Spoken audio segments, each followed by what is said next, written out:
Tubashimire ko muzindutse murumviriza ijwi ry'Amerika.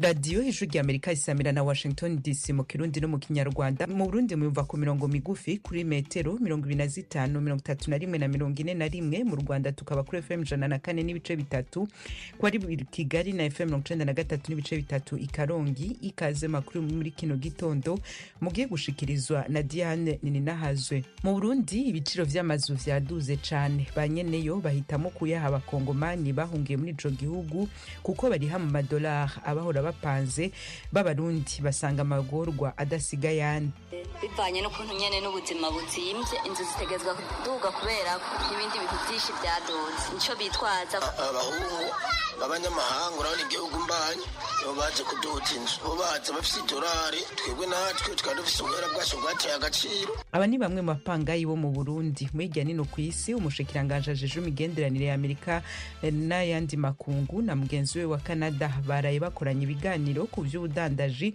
n'amataxe. Amerika yari yavuze ko izodugiriza Canada. Ido nido ni mukanyisasi.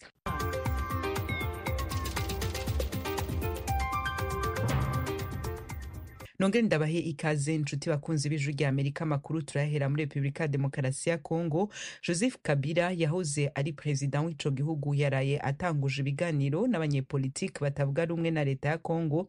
Ni ibiganiro vyashimikiye kuri kazoza ka politiki ya Kongo. Ibindi kuri no nkuru na Fidel Niyongabo. Ivyo biganiro birimwo n'abari mu mashirahamwe aserukira inyungu z'abanyagihugu. Perezida wa Kongo Felix Tshisekedi na Joseph Kabila yahoze ayoboye ico gihugu barigeze gupfundika amasezerano yo gusangira ubutegetsi inyuma y'amatora yabayemwo amatati mu mwaka wa 2018. Yamara Tshisekedi yagiye aragabanya inguvu za politike z'uwo yasubiriye mu kumwagiriza ko yabaye intambamyi ku migambi yiwe yo guhindura ibintu mu gihugu. Imigenderanire hagati y'abo bategetsi babiri yaratosekaye ku buryo mu gihe umugwi M23 ariko uteruja mu gisagara ca Bukavu kigira kabiri mu bunini mu buseruko bwa Kongo mu kwezi guheze, Tshisekedi yabwiye abari mu nama yerekeye umutekano yari kibera mu gisagara ca Munich mu Budagi ko Kabila yafashije abagwanya ubutegetsi.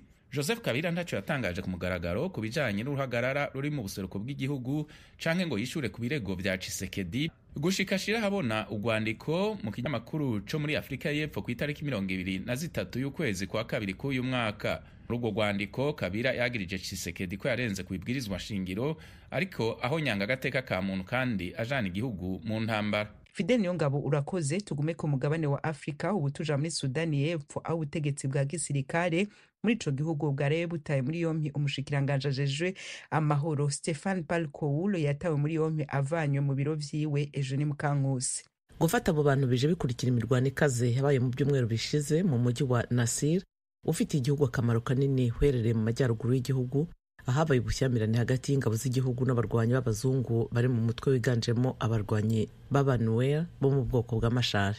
Ingabo z'abazungu zarwanye ku ruhande rw'ingabo z'amashare mu ntambara y'abenegihugu ya 2013 kugeza 2018 yabashyamiranyije n'ingabo z'abadinka ziganjemo abambari ba Perezida Salva Kiir. Kuri wa gatatu, Minisitiri w'itangazamakuru Michael Makuei yashinje ingabo zishyigikiye mashare kuba zarafatanyije n'ingabo z'abazungu ndetse no kugaba igitero ku birindiro bya gisirikare hafi y'umujyi wa Nasir mu ntangiriro z'iki cyumweru. Minisitiri w'itangazamakuru ntiyitabye telefone ku bijyanye n'itabwa muri yombi rya minisitiri ushinzwe amahoro. Wari mu banyapolitiki bagize uruhare mu biganiro byaje kugera ku isinywa ry'amasezerano y'amahoro yo muri 2018 yahagaritse intambara y'abenegihugu. Mu ntangiriro z'iki cyumweru, Vice Perezida yatangaje ifatwa rya minisitiri ushinzwe peteroli Puot Kang Chol ukomoka mu mujyi wa Nasir n'umuyobozi wungirije w'ingabo Gabriel Duplam ndetse n'abandi bayobozi bakuru mu gisirikari bifatanyije na Riek Machar. Ijwi ry'Amerika Washington DC mu Kirundi no mu Kinyarwanda. Amakuru yacu tuyandaniriza muri Amerika. Umushikiranganje ajeje imigenderanire ya Amerika n'ayandi makungu yarayadugije idarapo mu muhango kwerekana ko Amerika ifise ishaka ryo kugarukana abanyagihugu bayo bapfungiye mu mahanga canke bagizwe imbohe. Ejo ni Mukankusi. Intumwa idasanzwe ya Perezida Donald Trump ko bagizwe ingwate Adam Boehler yagize ati, politiki yacu yibanze 100% mu gusubiza abantu mu ngo zabo. Uyu muyobozi wirinze kugira ibindi bisobanuro atanga yongeyeho ati, muzabona amatangazo mu minsi iri imbere. Umuvugizi wa Minisiteri y'Ububanyi n'Amahanga yabwiye Ijwi ry'Amerika ati, Perezida Trump yiyemeje kugeza mu ngo zabo abanyamerika bose bafashwe bugwate cyangwa bafungiwe amaherere mu mahanga. Ati aba barimo abanyamerika n'abandi bose Hamas yafashe bugwate kugeza n'ubu ikaba ikibafite muri Gaza. Uyu muvugizi yongeyeho ati imbaraga zo kubazana mu rugo zirakomeje kandi ni igikorwa cyo kwitondera. Nta nama dufite gutangaza cyangwa ngo tuzisomera amatangazo muri aka kanya. Ku itariki ya 9 y'ukwezi kwa gatatu imyaka 18 zabishize kuva Robert Levinson wahoze ari umukozi w'ibiro bya Amerika bishinzwe iperereza FBI ashimutiwe muri Iran. Mu guhamya ubwitange bwa Amerika, Kongere yose ibishyigikiye hashyizweho ibendera riranga abagizwe ingwate n'abafunzwe nta kosa bafite mu gika cy'itegeko rijyanye no kurinda igihugu ry'umwaka wa 2024. Kuri uyu wa kane umuyobozi wa FBI Kash Patel yatangaje ko Washington yiyemeje guca burundu ifatwa bugwate no gufungwa bidakwiye ndetse no gusubiza ibisigazwa by'abatashoboye gutahanwa ari bazima binyuze mu bikorwa bya diplomasi n'iby'ubutasi. Uyu muhango ubaye umunsi umwe nyuma y'uko Perezida Trump yakiriye kuri Perezidansi ya Amerika abari bagizwe ingwate 8 bari bafunzwe n'umutwe wa Hamas Amerika yashyize ku rutonde rw'ikoresha iterabwoba. Ijwi rya Amerika Washington DC mu Kirundi no mu Kinyarwanda makuru yacu ya nino aracabandanya. Umushikiranganje ajeje imigenderanire ya Amerika na mugenzi we wa Canada barakoranye ibiganiro ku vy'ubudandaji n'amataxe. Amerika yari yavuze ko izodugiriza ko Canada. Fidel Niyongabo atubwira ibindi. Ivyo biganiro bibaye mu gihe President wa Amerika Donald Trump yigijeyo mu kiringo c'ukwezi ishigwa mu ngiro ry'amatagisi mashasha yo ku rugero rw'ibice 25% ku modoka zirungitswe muri Amerika zivuye muri Canada na Mexique. Ubushikiranganje bujejwe imigenderanire bwa Amerika bwatangaje ko umushikiranganje wabwo Marco Rubio n'uwa Canada Melanie Joly baganiye ku bibazo birashinga ibihugu vyompi ivyerekeye umutekano ku mbibe bisangiye, ubudandaji hamwe n'iterambere rusangi. Umushikiranganje ajeje gutangaza amakuru mu biro vya President wa Amerika Caroline Levitt yabwiye abamenyesha makuru ko President Trump yavuganye n'abategetsi bakomeye b'amasosiyete akora imodoka ya Ford, General Motors na Stellantis imbere y'uko atangaza ko yigijeyo ingingo yerekeye ishigwa mu ngiro ry'amatagisi ku modoka zikoregwa muri Canada na Mexique. Yamara amatagisi mashasha ku bidandazwa biturutse muri ivyo bihugu bifitaniye imigenderanire ikomeye cyane mu vyerekeye ubudandaji azobandanya gushigwa mu ngiro ku bindi bidandazwa. Umushikiranganje ajeje gutangaza amakuru mu biro kwa President yavuze kandi ko Trump yiteguriye kuganira ku vyerekeye ibindi bidandazwa bishobora gukugwako amatagisi mashasha.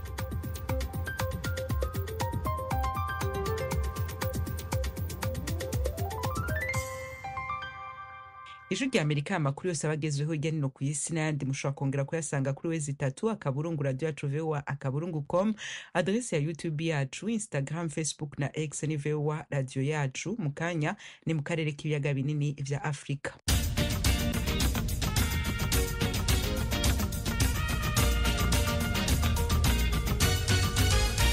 Ayo mu karere k'ibiyaga binini vya Afrika tuyahera mu Burundi ahavugwa iduzwa ry'ibiciro vyo kupanga amazu.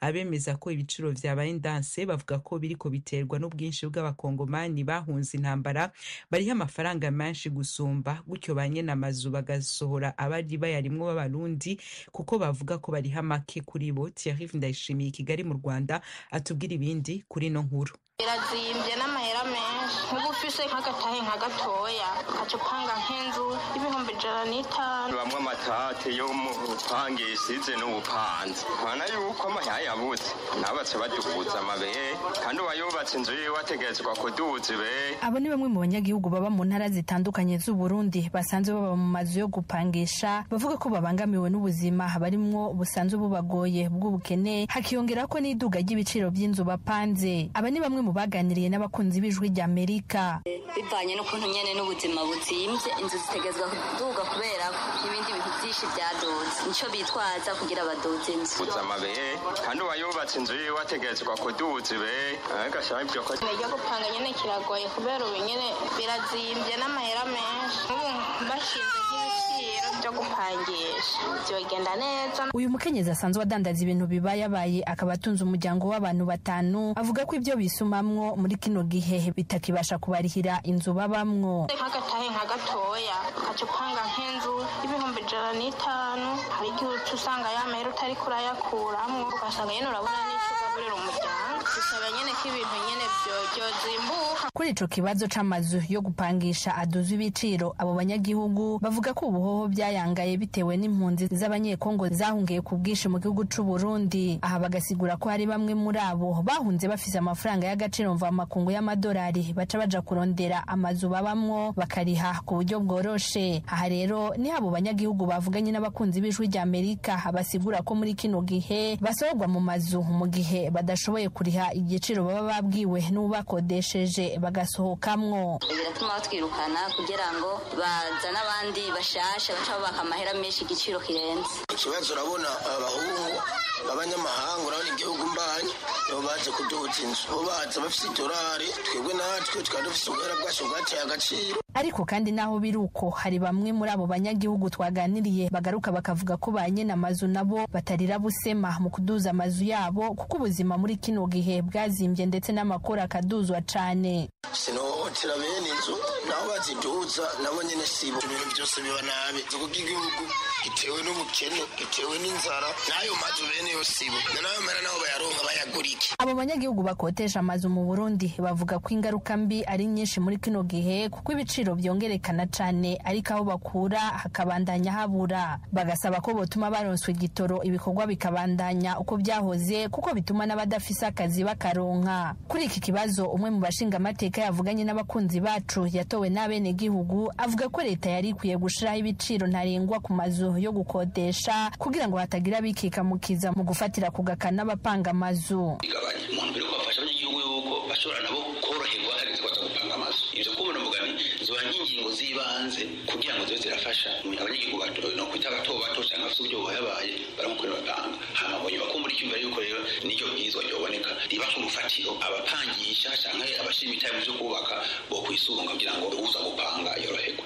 Aha kandi n'umunyamategeko Anacre Hakizimana yaganiriye n'abakunzi bacu avuga ko itegeko rigenga uburyo bwo gukodesha amazu mu Burundi riheruka mu mwaka w'1988 naho nyene akavuga ko ritari ryuzuye ari naco gituma abanyagihugu bakotesha muri kino gihe babangamiwe cane. Umva ko riteko ryakeye iryo rero naryo nyene mugabo ntiryavuga riti ino quartier cyangwa akarere inzu zopanguka. Igikenewe rero harakwiye nk'itegeko rigerageza kugira icyo bita regulation y'ibiciro byo gupanga. Kuri mikoro z'abakunzi bacu ubushikiranganje bujeje intwaro yo hagati mu gihugu ubwishura ku kibazo c'iduga ry'amazu muri iyi misi mu Burundi buvuga ko bene amazu borekeraho gusohora abari babapangiye bitwaje ababaha amafaranga y'agaciro kuko uzobifatirwa maze ubihanirwa. Uyu ni Petero Nkurikiye umuvugizi w'ubwo bushikiranganje. Ibiciro vy'amazu bivana n'abayo bariko barayarondera kandi nabo bariko baraca bazipangisha kuri menshi kubera barihenda cyane bajya barashaka ko bahunganya amafaranga mugabo n'uwo bareka uretse ko batazobareka kuko amasako azobandanya azokomeza ariko n'uwo bareka bica bibananira kuriha ayo mafaranga acahera mu mwanya muto. Rero nibaza yuko uri umuntu abona kure ntiyoshobora kubikora gutyo kuko baje bakazomusangayo bagasanga ntari mu nzira y'amategeko bazicamukurayo wamaze kuyikuramo wa wundi yarasanzwe ayirimo. Ku bijanye n'itegeko ryoshirwaho rigenga uburyo bukurikije amategeko bwo gupangisha amazu yo kubamwo no kutaduza uko bishakiye mu makaritiye atandukanye ubushikiranganje naco burabivuga ko gusa baba bashinga amateka ndetse n'abanyamategeko basaba ko buri karitiye yoshirwaho amafaranga ntarengwa yo gukodesha bagendeye uko inzu ingana n'uko isa ndetse n'ahiri. Thierry Vendayishimiye, Ijwi ry'Amerika, Kigali. Iyi ni radiyo Ijwi ry'Amerika yumvikanira i Washington DC.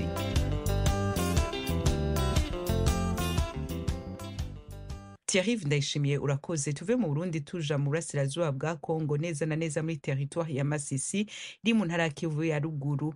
Bamwe mu banyagihugu baho Masisi basubiye mu vyabo bavuye mu nkambi zugawe bavuga ko bugarije n'ibibazo byo gusubira mu buzima bari basanzwemo imbere yo guhunga. Jimmy Shokurane bakomera yabagendeye. kimwe n'utundi duce dutandukanye twa teritwari ya Masisi. Centre ya Mushaki nimwe muzakozweho n'intambara kuvaho M23 yatangiriye gufata ibice bitandukanye by'iyi teritwari. By'umwihariko kuri iyi centre ya Mushaki habereye isibaniro ry'imirwano yahuzaga M23 n'imitwe ya Wazalendo ndetse na FARDC kuva mu kwezi kwa karindwi umwaka wa 2024. Ibi byaterwaga nuko Mushaki ari agace gakomeye cyane kuko gahuza ibice bitandukanye cyane nk'umuhanda uva mu Rubaya na Masisi Centre, undi ugakomereza mu bice bya Bunyole, Ruvunda, Kirorirwe na Kausa, hazwiho kuba hakorerwa ubworozi bw'inka no kuba hahingwa cyane. Abaturage bo muri aka gace batunzwe n'ubuhinzi n'ubworozi cyane ko ushobora gusanga 90% by'abahaturiye ariko kazi bakora mu buzima bwabo bwa buri munsi. Tukihagera niko twasanze bimeze.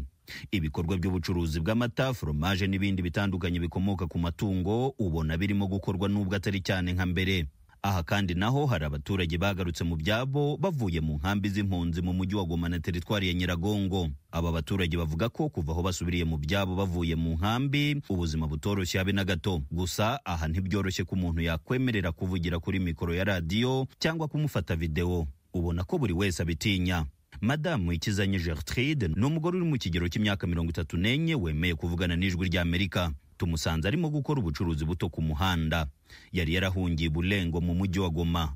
Twarahungutse tugeze ino kuko twahunze duhinze imirima yacu dusanga ibyo twahinze byararaye ntago byeze neza hejuru kubura ubyitaho nko kubibagara no kubisarura mbega ntabyo twasaruye. Byashize no mu bucuruzi ni n'ubucuruzi bumeze nabi hejuru y'uko ubukene bumeze nabi. Naho twavuye muri Goma ino twari duhungukiye tuzi wenda ngo tuzabonamo ubundi buzima, nabwo dusanga ibintu bikomeye tukirizi imeze nabi.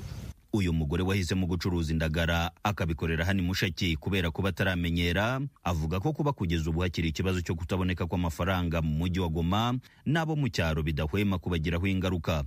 Amabanki wenda agafungure ntihabaho circulation y'amakuta wenda niho tuzabona ubuzima bwiza n'ubundi n'ubucuruzi bwacu bukagira inyungu. Noho ndi gucuruza indagara, amatomate, ariko haba igihe ntashe nta nubwo ngurishije hejuru yo kubura n'abakiriya hejuru y'amakuta gadahari. Abantu bose muri Mushaki nta makuta ahari. Mu gihe kirenga umwaka bamwe muri aba baturage barahungiye mu mujyi wa Goma. Hari abavuga ko batahutse bagasanga ibyabo byarangiritse. Urugero ni Madamu Emerance Gasana, nawe wari warahungiye Rusayo muri teritwari ya Nyiragongo. Yabanje kutubwira uko yakiriwe. Nubwo kuri we ubuzima butoroshye, tukiva mu nkambi tuzi n'iwacu Mushaki twabashe kwakirwa neza kubera ko twasanze abaturanyi bacu batahunze babasha kudufashisha ibyo kurya. Twarasize duhinze n'umurimo w'ibirayi dusanga barawusaruye, tubashe kubabaza baratubwira natwe ngo ntitwamenya babisaruye ko natwe twahinze imirima dusanga zirasaruwe, ariko byagaragara yuko ari Abazalendo bazisaruye kubera abo twasizeyo. Hari ibyo ashima ndetse akagira n'icyo asaba ko cyakorwa n'ubuyobozi buriho. Iwacu Mushaki turi kumenyera buhoro ubuzima tuni gake gake, tuzi ko natwe bizagira igihe tukamenyera, ariko turabinginze ngo mufungure amabanki natwe byibuze tujye tubona amakuta. Dore ngo umuntu afite nk'abana 5 ari kubura kuntu yabahaye bitewe n'uko amakuta yabuze. Namwe muri nk'abayobozi mwabidufasha pe. Uretse izo mpungenge zo kutamenyera ubuzima bushya kuri aba baturage bari barahunze, ubuhamya bundi twahabwaga n'abaturage ba Mushaki ariko banze kuvugira kuri mikoro z'ijwi rya Amerika nuko kuri ubu umutekano wagarutse muri iyi santere ituwe n'ibihumbi by'abaturage. Umuhanda uva Sake ugera Mushaki ugakomeza no mu tundi duce dutandukanye tuhakikije nawe urakoreshwa cyane nka mbere y'intambara. Urujya n'uruza rw'abantu ruragaragara cyane ku buryo ku muntu utamenyereye byamugora kumenya nimba aha hantu harigeze kubera imirwano. Jimmy Shukrani Bakomera, ijwi rya Amerika, i Mushaki muri teritwari ya Masisi.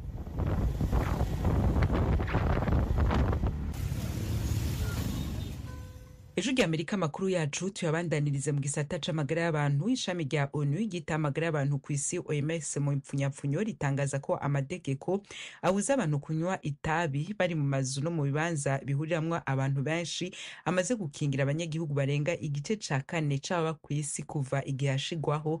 Ibindi kuri no nkuru na Frederic Nkundikije. OMS ivuga kandi ko iyo ngingo yatumye ubuzima bw'abantu baharurwa mu miliyoni bukingirwa impfu ziva ku myotsi y'abanywa itabi itabi ababegereye bashobora guhema. Kuva habaye amasezerano abuza abantu kunywera itabi muri ivyo bibanza, abantu imiliyaridi 5.6 barakingiwe n'ayo mategeko. Izo ngingo zabaye uburyo bwa mbere bwo kugabanya abanywi bitabi no kugarukira ubuzima bw'abanyagihugu imiliyoni ku isi hose. Umuyobozi wa OMS Tedros Ghebreyesus mu ndwi zibiri ziheze yavuze ko abanywi bitabi bagabanutse cyane ku isi hose. 20 years ago today on the 27th of February. Harahize imyaka 20 izo ngingo zifashwe, zabaye ingingo z'akataraboneka mu mategeko mpuzamakungu, zashizwe mu ngiro n'ibihugu 183 birimwo ibice 90 by'abanyagihugu bo ku isi hose. Kuba zitanguye gushigwa mu ngiro, ibiharuro byatohojwe vyerekana ko igitigiri c'abakiri bato banywa itabi cagabanutse cyane ku isi hose. Ivyo biharuro vyerekana ko abanyagihugu imiliyoni 118 bahevye kunywa itabi ugereranije no mu myaka 20 irangiye. Ivyigwa vyatohojwe vyerekana ko kurima itabi bigabanya amasoko ngenderwa ko y'ubuzima arimwo amatongo ashobora kurimamwo ibindi bifungurwa bikenewe mu buzima bw'abanyagihugu. OMS ivuga ko ibihugu birenga 66 bimaze gufata ingingo ziririza gushimagiza no kuvuga neza itabi mu maradiyo no ku mateleviziyo. Umuyobozi wa OMS Tedros avuga ko itabi rimaze kwica abantu isinzi kuko ritera ingwara zikomeye zirimo umutima hamwe na kanseri. We have come a long way in the fight against tobacco. Twavuye kure mu rugamba turimwo ko kurwanya itabi, yamara n'ubu inzira iracari ndende. Itabi gushika ubu rirabandanya kwica abantu imiliyoni n'imiliyoni kila mwaka. Nico kintu ca mbere gihitana ubuzima bw'abantu benshi kandi gishobora kwirindwa. Turateye akamo ibihugu byose kabisa gutera ivyatsi uburyo n'ugwenge bikoreshwa n'amashirahamwe ahingura itabi kugira bandanye kuronka abanywa itabi benshi. Turateye akamo ibihugu byose bibandanya gukomeza ingingo zo kugabanya abanywa itabi zapfunditswe. OMS ivuga ko amashirahamwe ahingura itabi abandanya guhonyanga no gushaka gukora ibintu bitekubiri n'ingingo zafashwe zo gukingira ubuzima bw'abanyagihugu.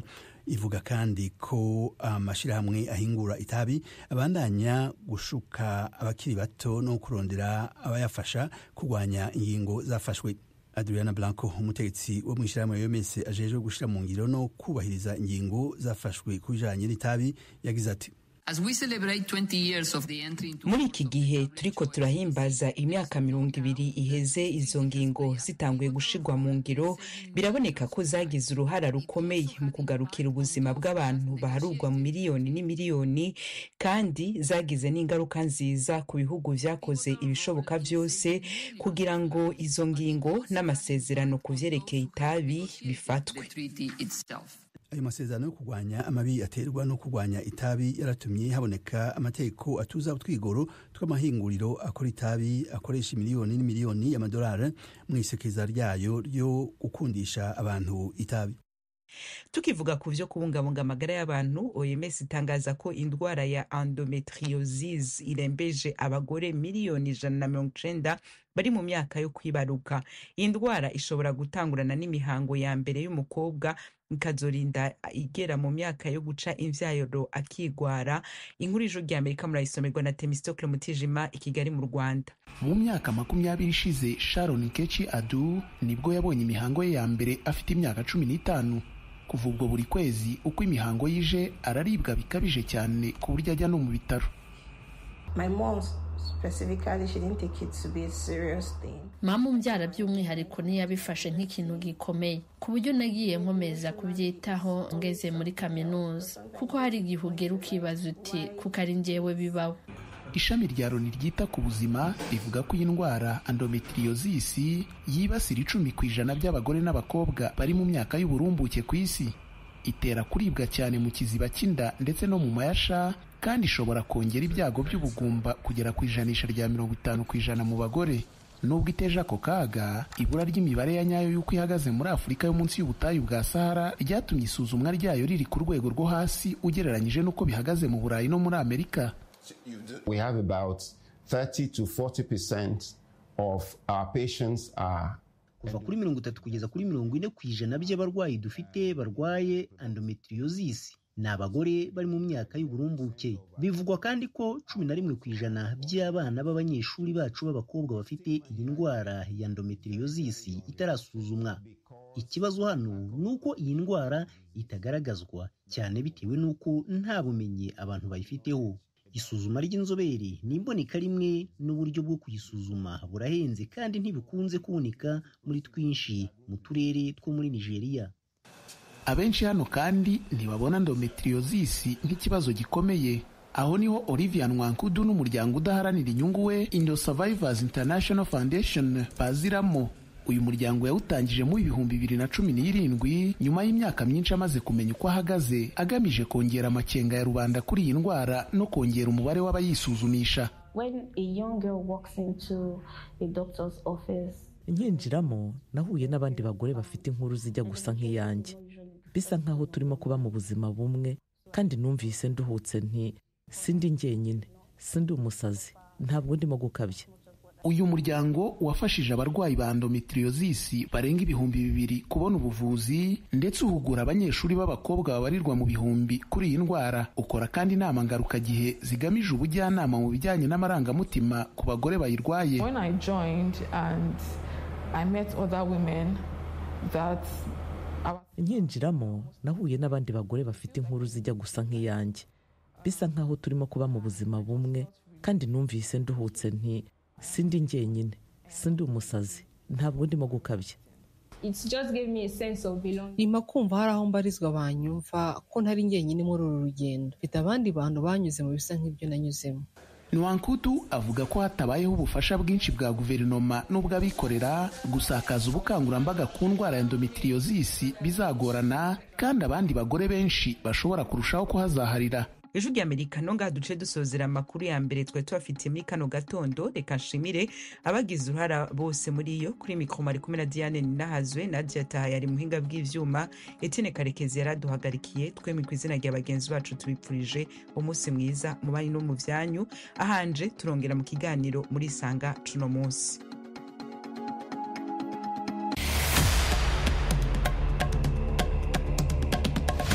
Ijwi ry'Amerika ryatanguye kubashikiriza ibiganiro vyaryo n'inkuru zitandukanye, zaba izanditse, izo mu mavideo, mu majwi no mu mafoto biciye ku rubuga rwa WhatsApp. Woba ushaka kwinjira kuri uru rubuga, ja ku rubuga rwacu rwa Facebook Radio Yacu VOA, aho uza kuhasanga icyo bita link mu Congereza canke lien mu Gifaransa igufasha kwinjira muri urwo rubuga rushasha rw'Ijwi ry'Amerika.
Voice of America. Agasaro kaburaga